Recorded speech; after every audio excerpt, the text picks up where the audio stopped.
Olá, meus amigos, tudo bem? Como é que vocês estão aí em casa? Estudando em casa, no trabalho, no descanso, no intervalo, né, do almoço.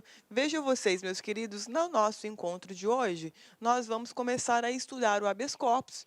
Vamos ver duas partes hoje sobre esse remédio constitucional. E aí, na aula seguinte, nós vamos dar continuidade, né? Então, serão 3 blocos de habeas corpus, né. Embora, meus queridos, nós estejamos tratando sobre o habeas corpus no processo penal, porque afinal de contas, a regulamentação legal do habeas corpus, ela é trazida no Código de Processo Penal. Veja vocês que ele, na verdade, é entendido como se fosse um remédio constitucional, uma ação constitucional.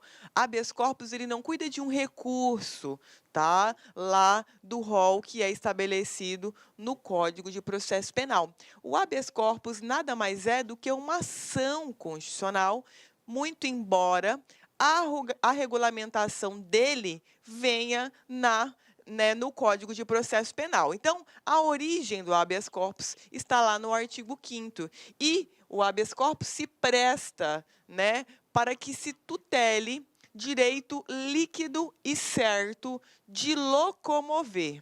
Seja, meus queridos, direito de locomoção próprio, seja direito de locomoção alheio. Então, a gente vai aprender na aula hoje que nós podemos, por exemplo, impetrar um habeas corpus por interesse alheio, tutelando o direito de locomoção alheio. É perfeitamente viável em se tratando dessa ação constitucional. Então, veja, direito de locomoção próprio ou alheio, né, associados a quê?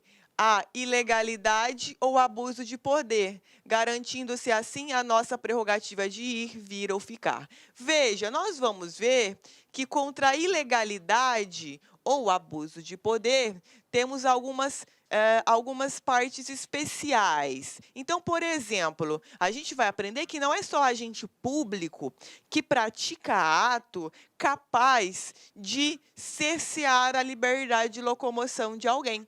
Esse ato, ele pode ser oriundo de um abuso de poder, esse sim vinculado apenas a autoridades públicas, ou também simplesmente um ato eivado de ilegalidade. A gente vai aprender que nós podemos ter um particular praticando o ato eivado de ilegalidade, e esse particular vai poder figurar como, né, coator no bojo da ação demandado de segurança. Então, veja, como ela tem uma natureza de ação, nós não podemos dizer que o habeas corpus é um recurso. Nós não dizemos assim, fulano interpôs um recurso de HC, ou fulano interpôs HC. Nós dizemos fulano impetrou o HC, porque veja, não se cuida de recurso, tá? Se cuida de uma ação autônoma. Então veja, é uma ferramenta constitucionalmente assegurada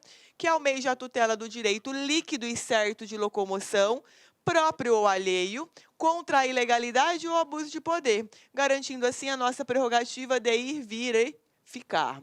Veja, a nossa disposição da lei infraconstitucional vinculada ao artigo 5º é justamente o artigo 647 do Código de Processo Penal. Então, veja, dá-se habeas corpus sempre que alguém sofrer ou se achar na iminência de sofrer violência ou coação ilegal na sua liberdade de ir e de vir, salvo nos casos de punição disciplinar. Então, veja, afora as hipóteses em que, né, a segregação dessa liberdade de locomoção, ela é oriunda de uma sanção, vai haver a possibilidade de impetração do habeas corpus. Veja que aqui no dispositivo legal, e você vai ter que levar esse dispositivo devidamente memorizado para a sua prova, é que, na verdade, você tem quando alguém sofrer ou se achar na iminência de sofrer. Então, a gente vai ver na aula de hoje que muitas vezes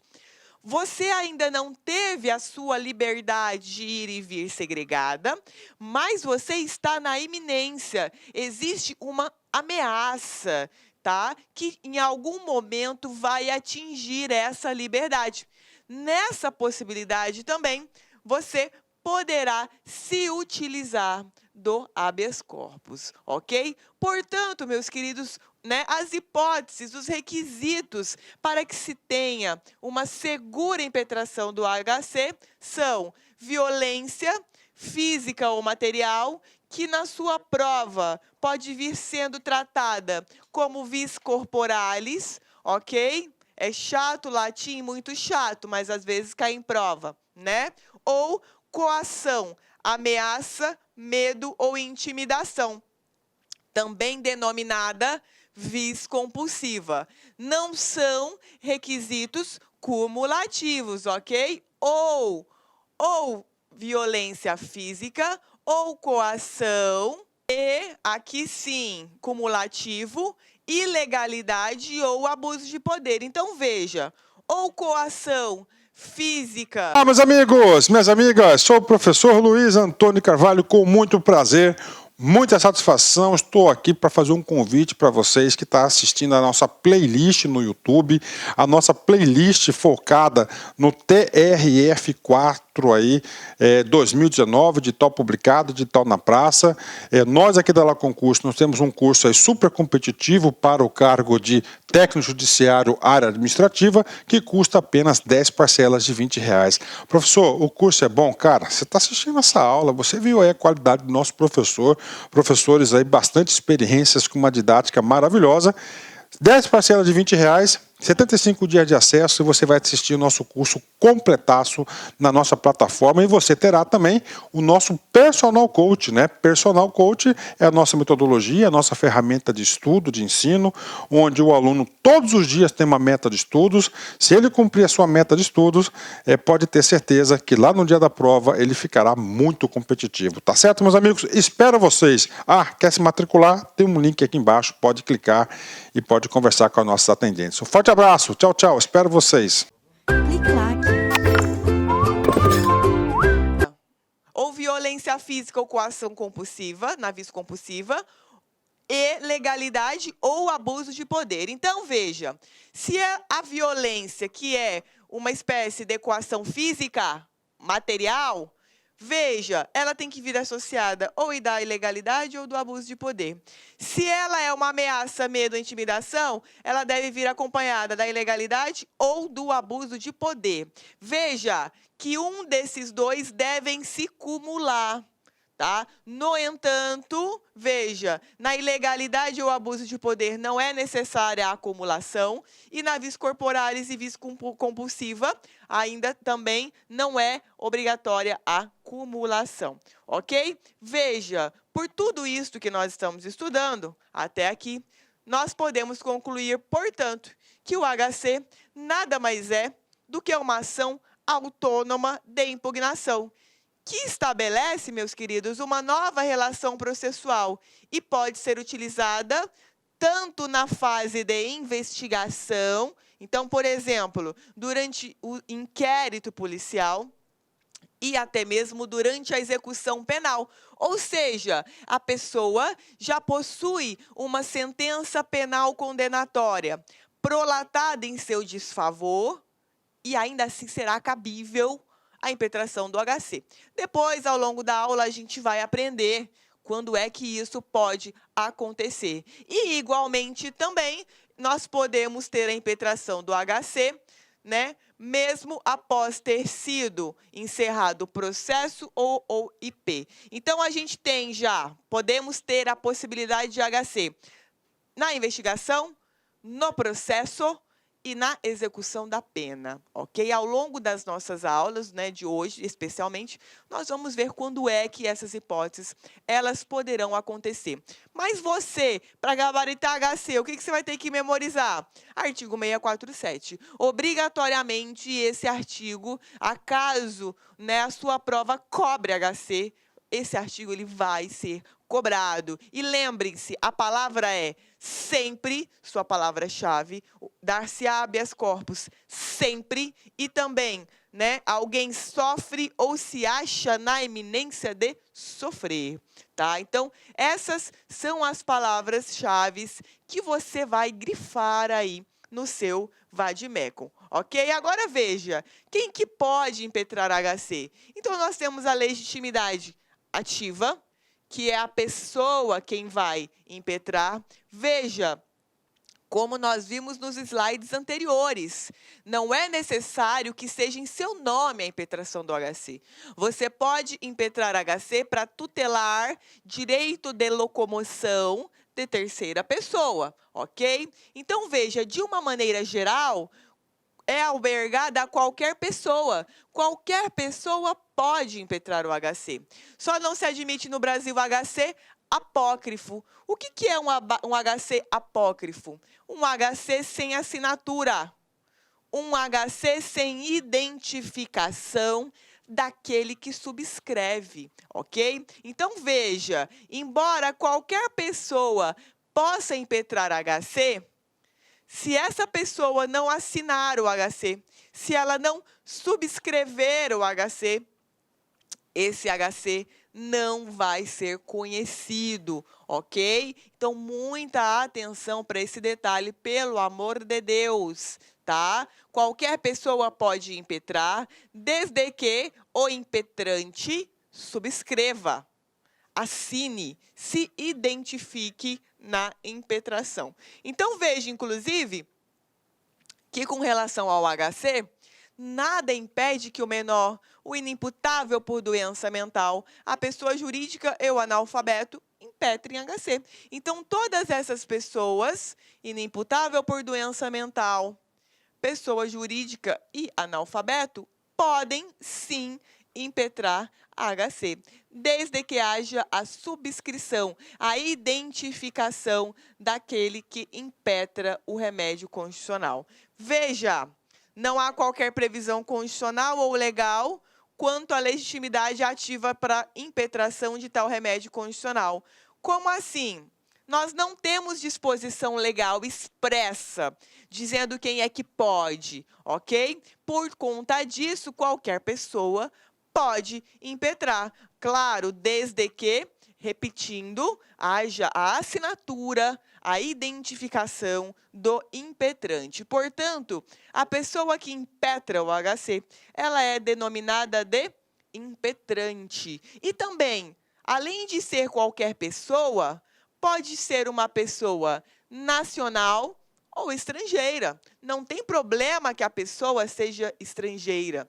Veja, qualquer pessoa pode impetrar o HC, seja ela nacional ou estrangeira, com residência ou em trânsito no país, independentemente de sua capacidade civil ou mental, claro. A gente acabou de ver isso no slide anterior. Em benefício próprio ou de terceiro.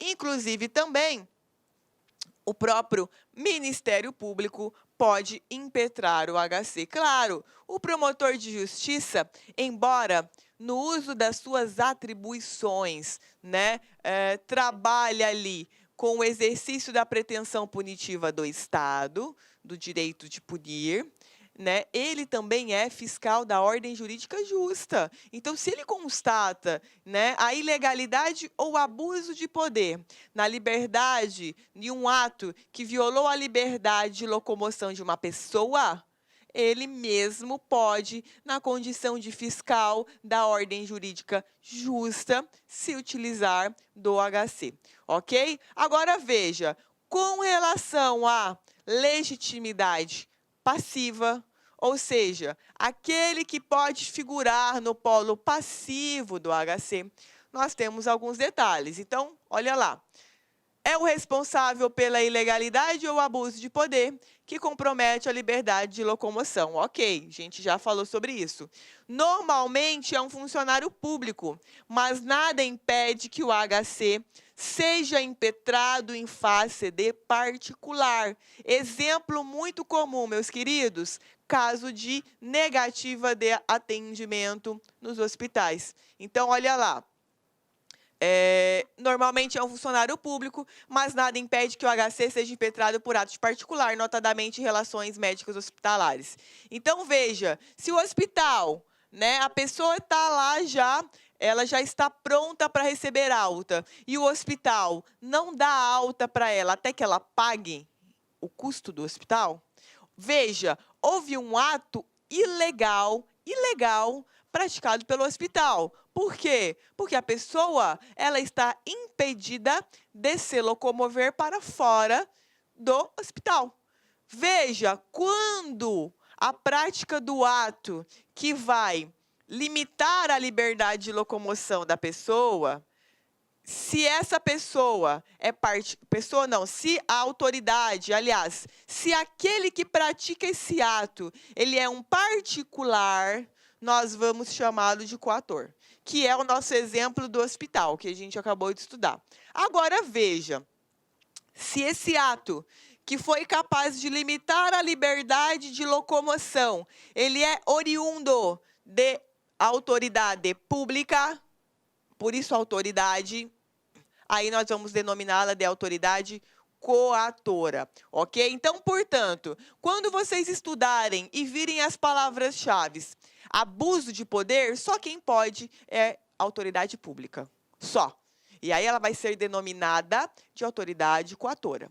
Agora, ilegalidade pode ser praticada tanto pela autoridade pública quanto pelo particular.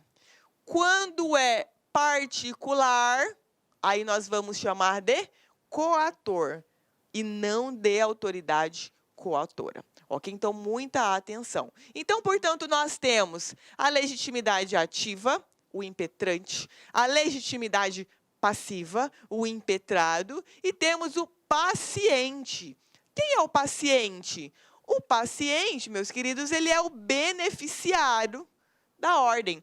Muitas vezes, o paciente se confunde com o impetrante, quando é a própria pessoa quem vai subscrever ali o pedido. Muitas vezes, não é a própria pessoa que está com a liberdade de locomoção segregada. Lembra quando é impetrado um HC em nome de terceiro? Então, olha lá, cabe HC em favor de pessoa jurídica? Não. Em favor de animal? Não. Qual é essa controvérsia, pessoal, que eu trouxe aqui para vocês? Veja, portanto, muitas vezes o paciente também é legitimado ativo. A mesma pessoa que vai ser beneficiada é aquela que pediu a concessão, né, da ordem para liberação, né, dessa violação. Ou muitas vezes, quando nós temos ali um terceiro mais o paciente. Então, o terceiro, ele vai se comportar como impetrante. Tá? Primeiro detalhe com relação à legitimidade.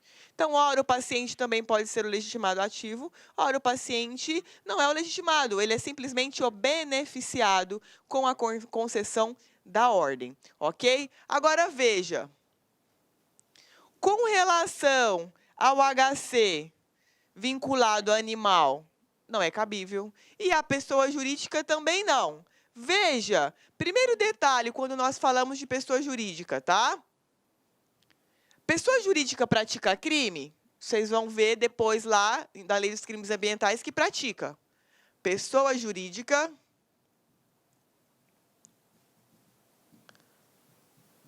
pratica crime. Agora, pessoa jurídica pode ser presa? Não. Pessoa jurídica é um ente. Veja, nós estamos lidando com liberdade de locomoção.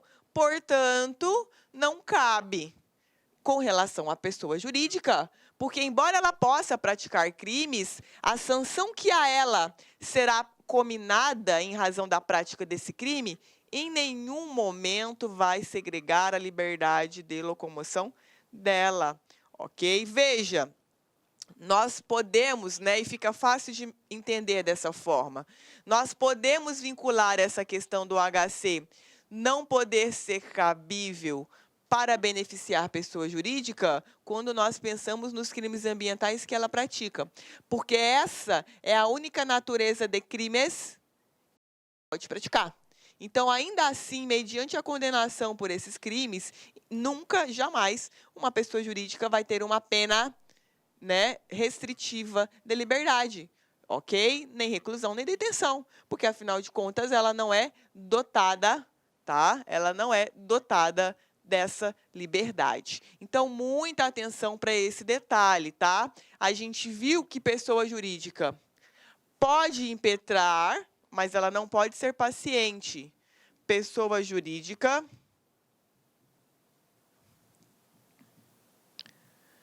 pode impetrar HC.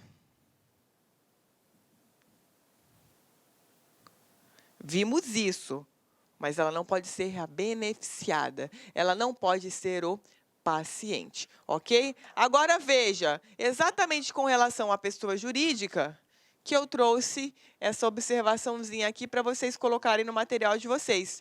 Então, olha lá, pode ser impetrante, mas não pode ser impetrada. Não pode ser paciente, me perdoem. Recentemente, o STF entendeu que não cabe HC para trancar a ação penal proposta contra a pessoa jurídica, ainda que em crimes ambientais, justamente pelo fato de que a pessoa jurídica não pode ser afetada em sua liberdade de locomoção. Então, veja, nós vamos ver daqui a pouco que existe uma hipótese em que a pessoa impetra um HC para trancar uma investigação de um inquérito policial, um trancamento.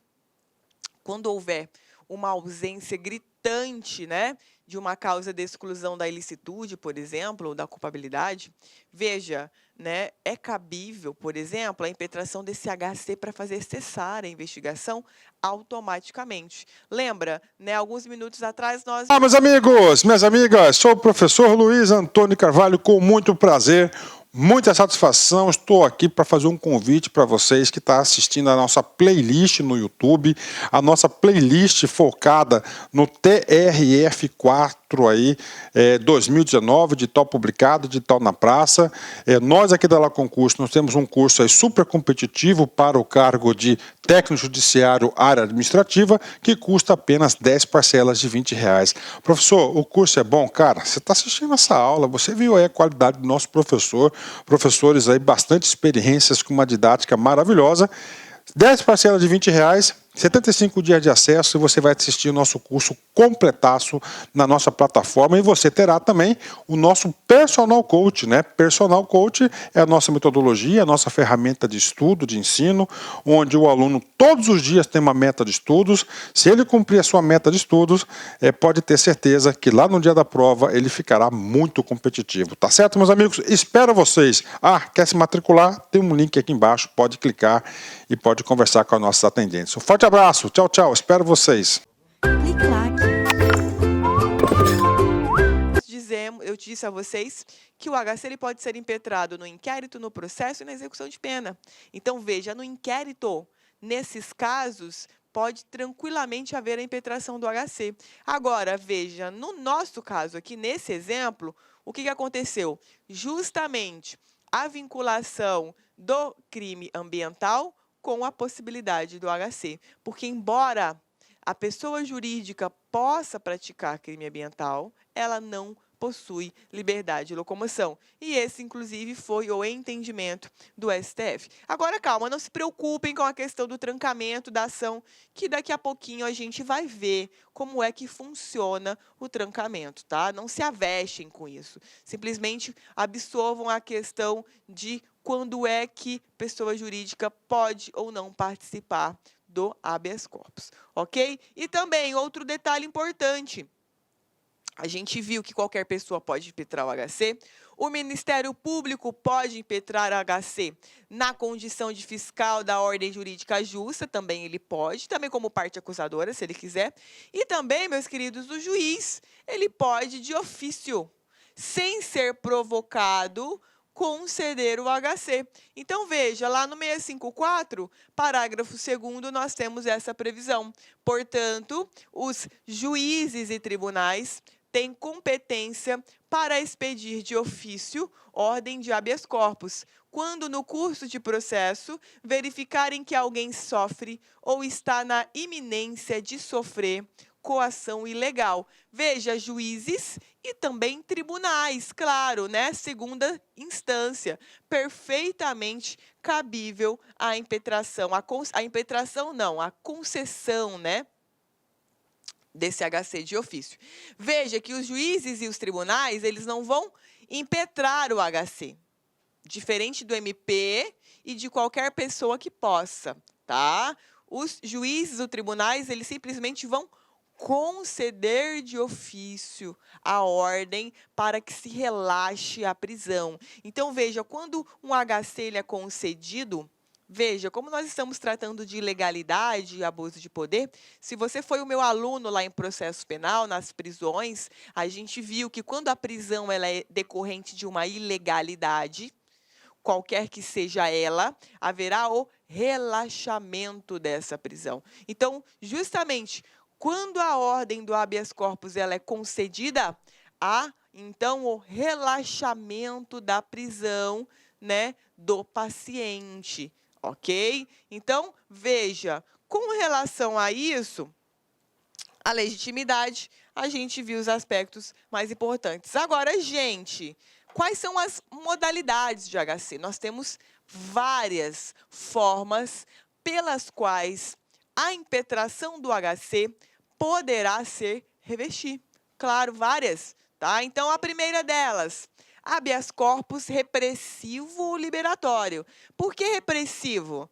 Porque a pessoa ela já está com a sua liberdade de locomoção violada. Já houve, por isso, repressivo ou liberatório, porque a função dele justamente é liberar, relaxar essa prisão ilegal, ok? É a regra no nosso sistema. Então, olha lá, a liberdade de locomoção já foi cerceada e o provimento da ação importa a expedição de alvará de soltura, ok? Veja, a ordem ela vai ser denominada na decisão ou de alvará de soltura ou contra-ordem de prisão. Como assim contra-ordem de prisão? Ora, suponhamos, meus queridos, que haja uma prisão preventiva decretada em desfavor da pessoa. E ela já sabe dessa prisão, desse mandado em aberto, como as pessoas colocam, comumente tratam. Né? Então, dizem assim, tem um mandado aberto de prisão contra fulano. Então, fulano ele já sabe. Se ele conseguir, através da impetração do HC, demonstrar que aquela expedição foi ilegal, veja, a ordem vai ser concedida. Só que aí é denominado contra-ordem de prisão e não alvará de soltura, porque, afinal de contas, a pessoa ela ainda não foi presa, ok? Então, essa é a primeira modalidade, é a regra no nosso sistema. Depois, HC preventivo. Eles gostam muito de cobrar ele em prova. Então, o que nós temos? Uma ameaça plausível da violação da liberdade do direito de locomoção. Então, veja, existe o risco iminente à liberdade de locomoção, de forma que a procedência da ordem importará na expedição de salvo-conduto. Então, veja, quando vocês lerem salvo-conduto, o que vocês vão lembrar na hora? HC preventivo. Só no HC preventivo você tem o salvo-conduto. Essa é a sua palavra-chave. Agora, contra-ordem de prisão. Contra-ordem de prisão é o quê? Habeas corpus repressivo ou liberatório. Veja, alvará de soltura, repressivo. Então, leu lá contra-ordem de prisão, o que você vai lembrar? Pô, provavelmente a gente tem um mandado de prisão aí, expedido em desfavor dessa pessoa, e ela quer evitar a sua prisão, ok? Então, gravem essas palavras-chave. Gente, além desses todos, desses dois principais, que caem em prova, nós temos esse HC, que é o HC suspensivo. Veja, gente, não cai muito em prova essa denominação, mas eu trouxe para vocês a título de desencargo de consciência. É de um doutrinador que se chama Luiz Flávio Gomes, e ele diz o seguinte, que esse mandado ele é cabível quando quando você já tem a expedição do mandado de prisão realizado, ou preventivo ou temporária, mas ainda não foi cumprido. Nesse caso, a procedência do HC importa na expedição de uma contraordem ou de uma contra mandado de prisão. Veja, isso aqui é exatamente o que nós acabamos de ver. Exatamente isso. Mas, gente, eu já vi umas 2 provas cobrando esse nome aqui, que é o suspensivo. O suspensivo, o que você vai fazer? Você vai colocar aí no seu material, né? Contra a ordem de prisão ou suspensivo.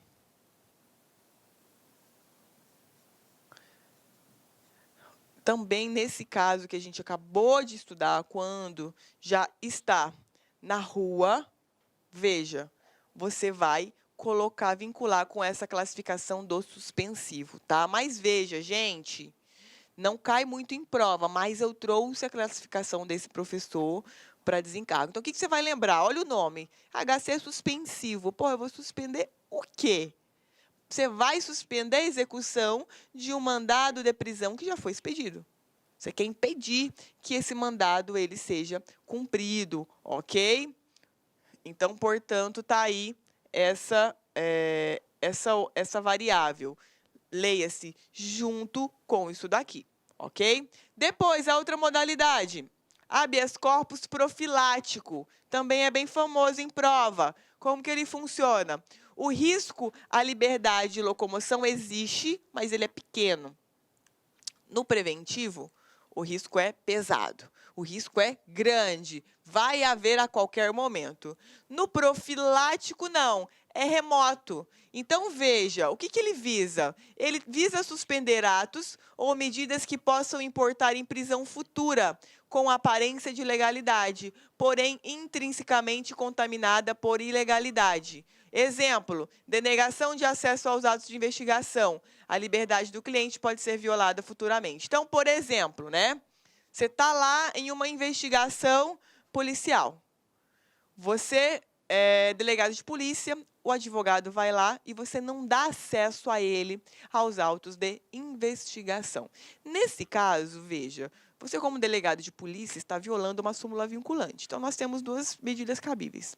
Reclamação constitucional, que é uma ação constitucional que leva ao conhecimento do STF essa violação da súmula pela parte sua, no caso, delegado de polícia, ou um HC profilático. Por que profilático? Porque ele vai sanar rapidamente, liminarmente, essa falta de acesso aos autos de inquérito. Veja, a reclamação, ela é cabível, mas é algo que demora.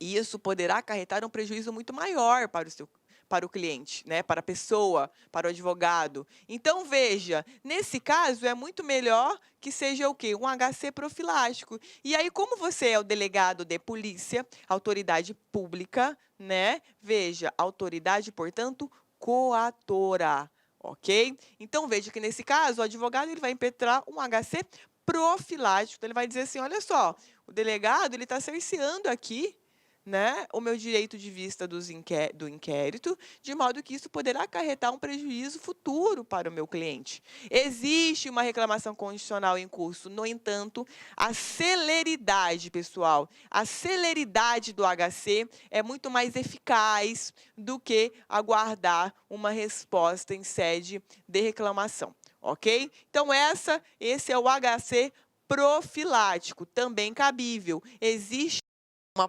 possibilidade remota, porque ainda é na fase de investigação, tá? Então, uma possibilidade remota ou periférica de ameaça ou violação dessa liberdade de locomoção. Depois desse HC, a gente tem o HC trancativo, que é o HC utilizado para trancar a ação penal.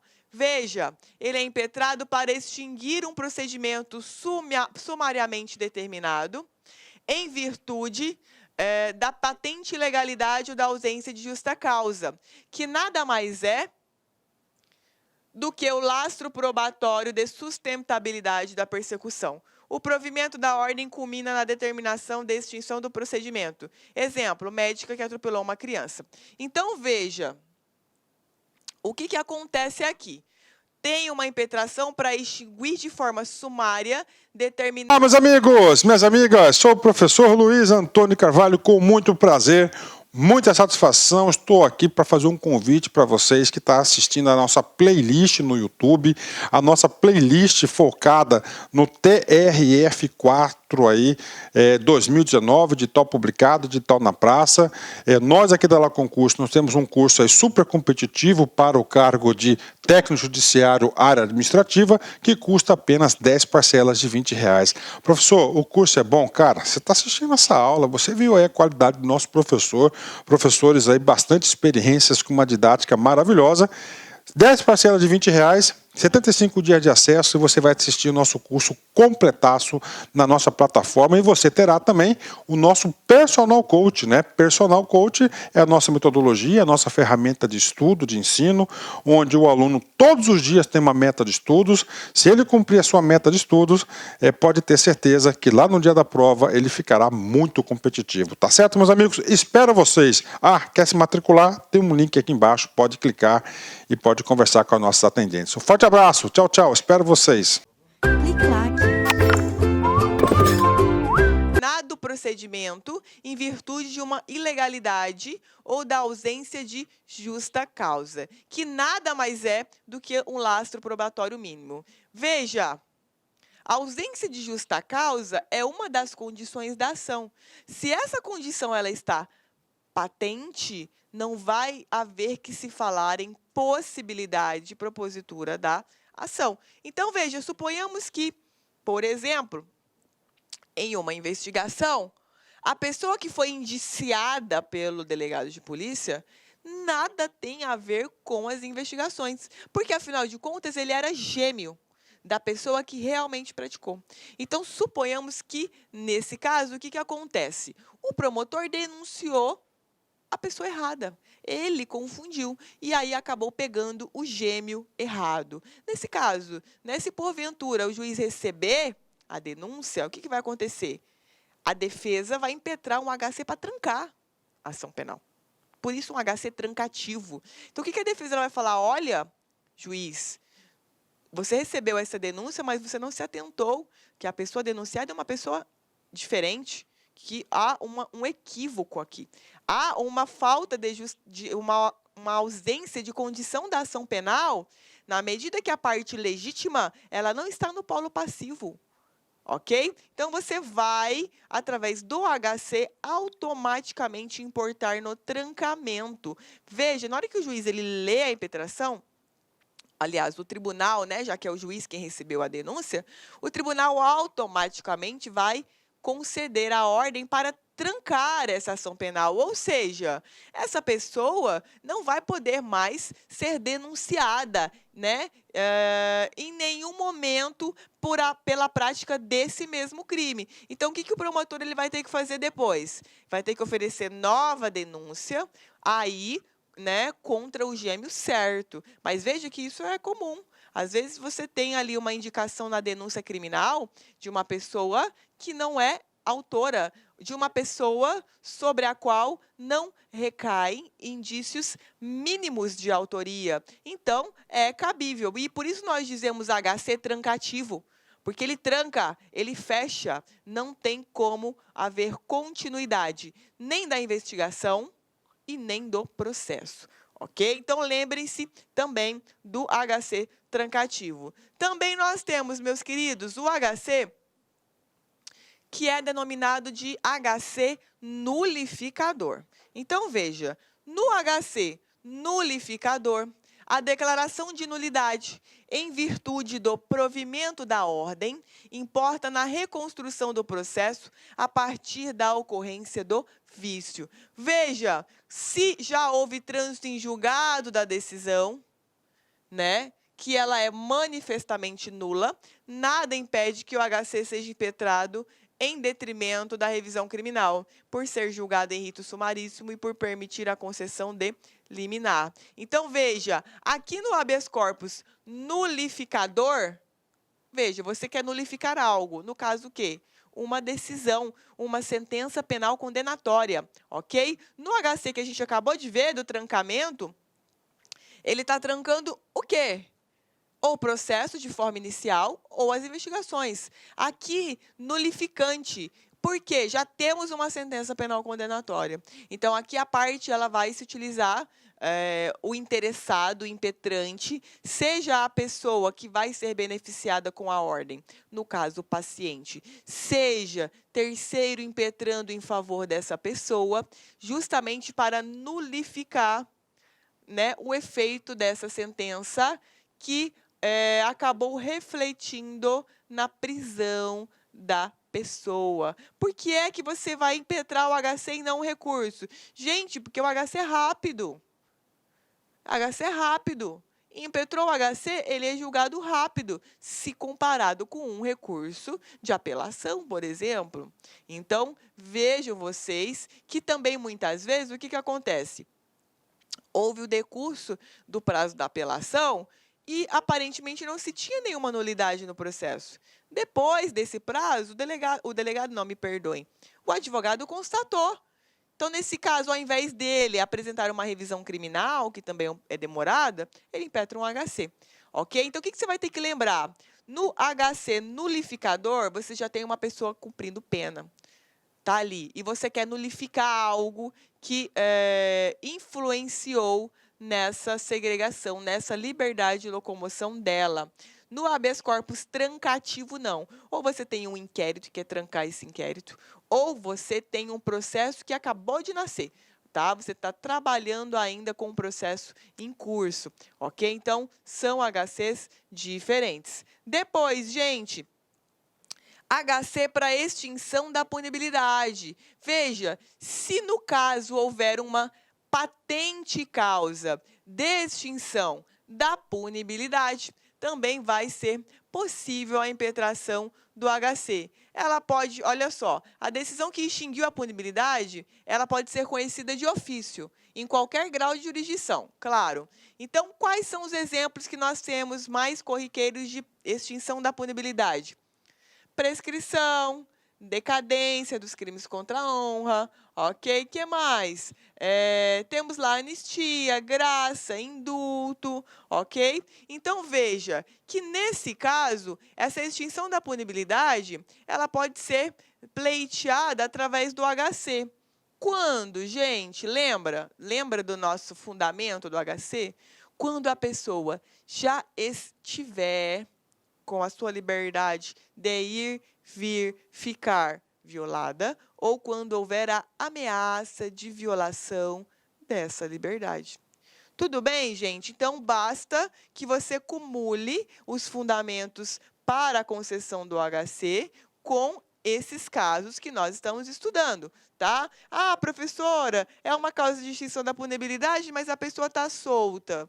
Pô, se ela está solta e não tem perigo nenhum de ser decretada a prisão dela, você não vai precisar, né, impetrar o HC para isso. Você pode, no processo principal, pedir ali, né, a extinção da punibilidade. A não ser que haja essa ameaça ou a não ser que já tenha havido a violação. Tudo bem, gente? Então, portanto, HC para extinção da punibilidade. Depois, HC de ofício, que é o que nós estudamos. Então, olha lá.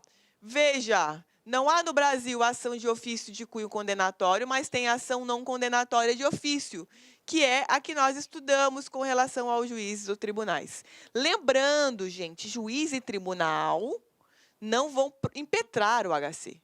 Eles vão fazer o quê? Expedir de ofício a ordem de HC.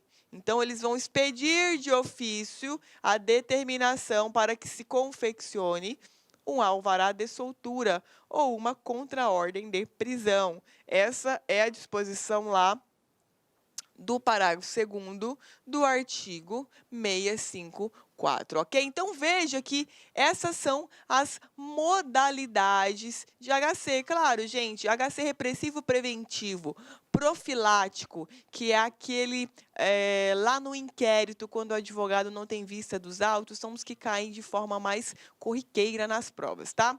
Claro, você não precisa decorar também o conceito de todos eles. Basta que você se lembre das variáveis, né, os nomes, porque na hora que você lê na sua prova, automaticamente você já vai vincular ali com o gabarito. É muito raro provas em que a classificação seja cobrada de forma aprofundada. Nunca na primeira fase, né? Quando é cobrado de forma aprofundada, com esses conceitos que nós estudamos, isso é cobrado já em sede de segunda fase. Portanto, não se preocupem com isso, ok? Agora, gente, vamos dar um intervalinho.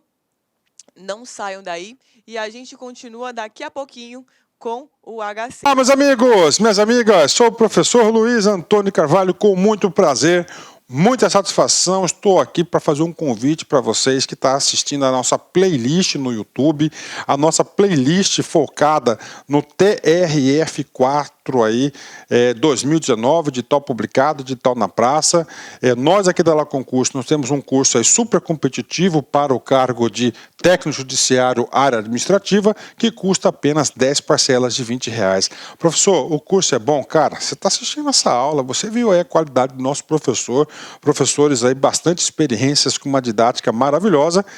10 parcelas de R$20, 75 dias de acesso, e você vai assistir o nosso curso completaço na nossa plataforma, e você terá também o nosso Personal Coach, né? Personal Coach é a nossa metodologia, a nossa ferramenta de estudo, de ensino, onde o aluno todos os dias tem uma meta de estudos. Se ele cumprir a sua meta de estudos, pode ter certeza que lá no dia da prova ele ficará muito competitivo, tá certo, meus amigos? Espero vocês. Quer se matricular? Tem um link aqui embaixo, pode clicar e pode conversar com as nossas atendentes. Um forte abraço, tchau, tchau, espero vocês.